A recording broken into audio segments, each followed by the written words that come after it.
Let me recommend a book to you.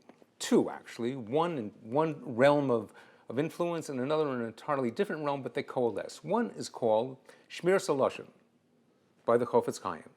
Chofetz Chaim lived in the early 1900s, and he was the quintessential Talmud Chacham and Tzaddik.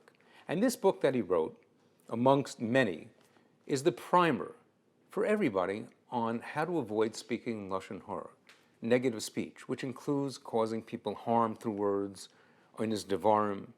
And it's really remarkable what this book does in terms of elevating our speech and helping us to recognize who we are and what we need to accomplish in life, and our power of speech and how precious it is. There was an incident that happened to me some time ago, and then I'm going to tell you about the second book, which comes into this one, where I was giving a speech pertaining to Koyach HaDibur, the power of speech. The Targum Onkelos, on the pasuk in Bereshis, which says that Hashem blew the breath of life into Adam Arishon. And then it says, according to the Targum Onkelos there, that man became a speaking spirit, Ruach Memalala. That what distinguishes us as human beings and as Jewish members of the human species is our power of speech and how precious that power of speech is. A word can lift somebody up, it can elevate somebody, it can make a person feel great, or it can tear a person down. You ever think about the way we speak to people in terms of how you say something? Somebody asks you for something. Usually it's a relative and somebody very close to. What do you want? Or you could say, what can I do for you? It makes such a difference. And don't think for 1 second that our power of speech doesn't impact the world around us and the worlds above us. Let me tell you about a particular incident that happened to me, and then I want to tell you about this second book, which may seem totally unrelated, but is artfully related. One summer, my little daughter was at that time about 3 years old, was taking a swimming lesson, and right after the lesson she was swimming in a pool with her mom, my wife, and she was swimming on this little rubber noodle. And on this rubber noodle, she was floating behind my wife. My wife was swimming ahead of her. All of a sudden, somebody yells, "Your daughter's underwater!" And somebody jumps in and saves her. Now, how did I come to know this? I knew it because I had been giving a class on exactly what we're talking about now.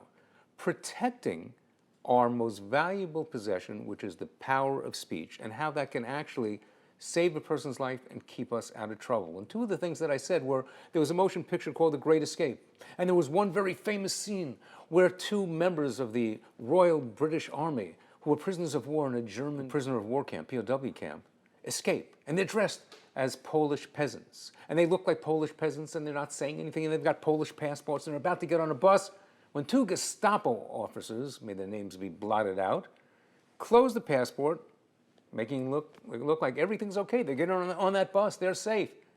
But being the shrewd, sly, evil people that they were, as they closed the passport, and knowing that two British soldiers had just escaped, one of the Gestapo agents says, just almost, very benignly, politely, parenthetically, "Good luck." And the British officer, dressed as a Polish peasant, instinctively, reflexively, involuntarily, without thinking, says, "Why, thanks, Albin, whoops, the cat is out of the bag." And right away they knew he was the British officer and he was caught. Now all he had to do was just control what he said. Think for a moment, let it register what the other person said. And by keeping his mouth shut, he would have saved his life, keeping himself out of trouble. So that was a point that I was making in this particular speech. And in addition to that, I quoted the Chofetz Chaim, who said, your most valuable possession is your gift of speech. You use it to make brachas. You use it to learn Torah. You use it to encourage people and uplift people.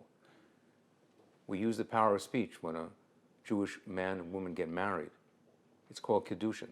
And they become married through the words that are uttered. Kiddush on Friday night or Yontif. We sanctify the Shabbos and Yontif through words that we make over the wine. So our words are very precious, and the Chofetz Chaim says you must treat your words as though they were your valuables, more valuable than diamonds or jewels or any amount of money that you keep in your safe deposit box. And nobody but a fool would leave their safe deposit box open, right? You just don't leave it there for people to walk in and help themselves. You make sure you have the combination, the key, and when you need to pull out those precious items, you go in and you unlock the box and you take it out. And so too our words should be unlocked only when we're prepared to say something that is going to have meaning, purpose, value, and something which will ensure that we've helped somebody, encouraged somebody, uplifted somebody, done something that will elevate ourselves and the world. And so that's the way I closed my particular drasha, my speech, to these people who are just beginning to learn about some of the basic concepts in Judaism. And I said, there's a time to speak and there's a time to keep quiet. I said, most of the time, if you want to keep yourself out of trouble, keep your mouth closed. And that's basically the way I ended it. Now we come back to my daughter in the pool. I received a phone call from my wife saying, you should find out if you can make a particular blessing over somebody's life being saved. I said, what are you talking about? She said, our little daughter was in the pool with me taking a swimming lesson, and then she recounted how she was swimming on this rubber noodle and how somebody saw that she was underwater and jumped in and saved her. I decided to call the lifeguard, person that had given the swimming lesson, and thank them. And they said to me, you know, Mr. Eichler, it's really amazing. You don't understand. I had just given your daughter a swimming lesson, and I had left. I had left the pool. I was about to exit when instinctively some sixth sense told me I should turn around. And I looked toward the pool and I saw these little hands just above the water. They weren't flailing. When the hands are flailing, it shows that the person is still fighting to get up above the surface. And I knew immediately, when those hands were not flailing, that the person beneath those hands, your daughter, could not struggle anymore and would not have made it to the surface, God forbid. I dove in immediately and pulled her out.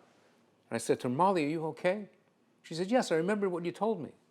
You know what it was that I told her, Mr. Eichler, just moments before I left the pool? She said, Molly, if you're ever in trouble in the water, if you're ever in trouble, keep your mouth closed. A chill went through my body when I heard that. Now you think about that for a moment.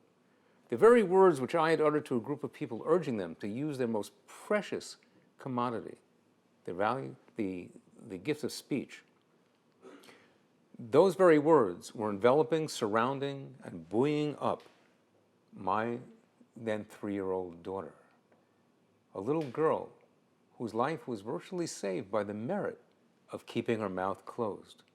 It's something that we all need to learn. And that ties into the other book I was going to tell you about. The first book is Shmiras HaLashon. You can get it in a lesson a day in English.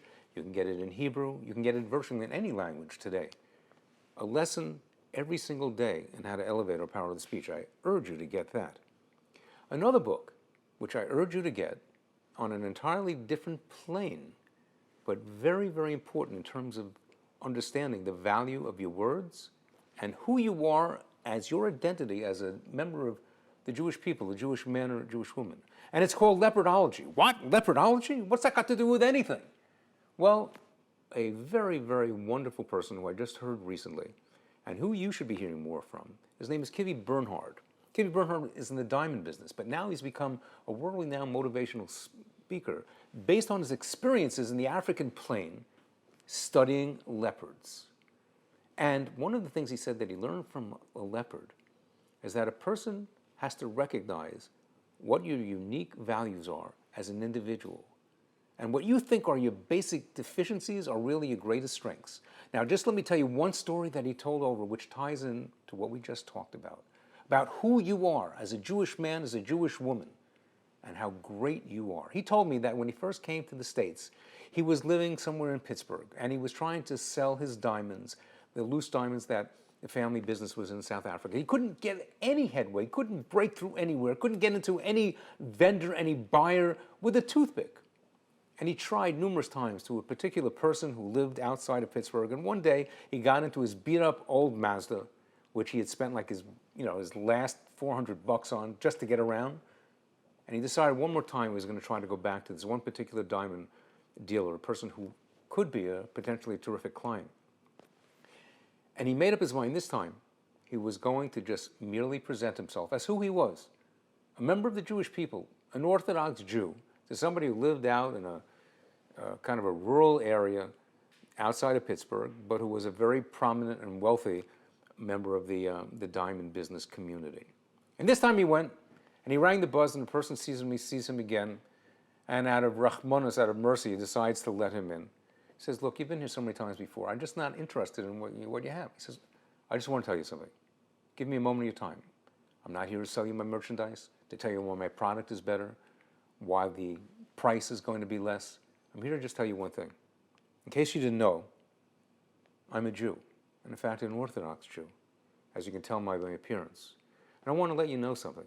The same commitment, the very same elements that I infuse into my religion, in keeping Sabbath and keeping kosher, the trust, the integrity, and the honesty, which I maintain in my own lifestyle, I want you to know that's what I would bring to any venture that we would have.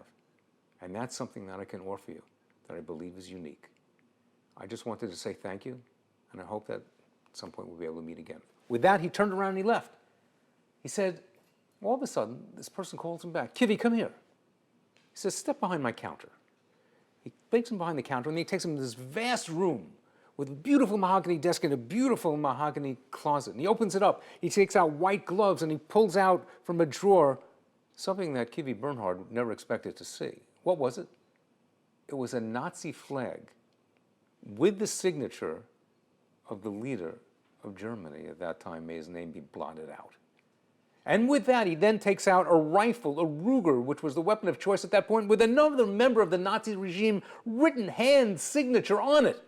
At this point, Kivi Bernhard says to himself, he's got about 2 minutes to live. Now, you can hear the story from Kivi Bernhard himself, but the way I understood it, at that point, he didn't know what to do. And the fellow said, do you know what I'm showing you? He said, yes, but I don't know why. And the fellow said, I want to tell you something. And his father told the children in the family that they should take their money and go around the world and buy Nazi memorabilia. Do you know why? He said, no. He said, because someday, and this is coming from non-Jewish people, right? Gentiles who lived outside of Pittsburgh somewhere. And he said, because someday there's going to be people who deny what happened. And you're going to be here to prove to the world that it did happen. Right here in Pittsburgh, you're going to be able to show that to them. With that, he then turned to Kivi Bernhard and said, now, tell me something about your diamond business.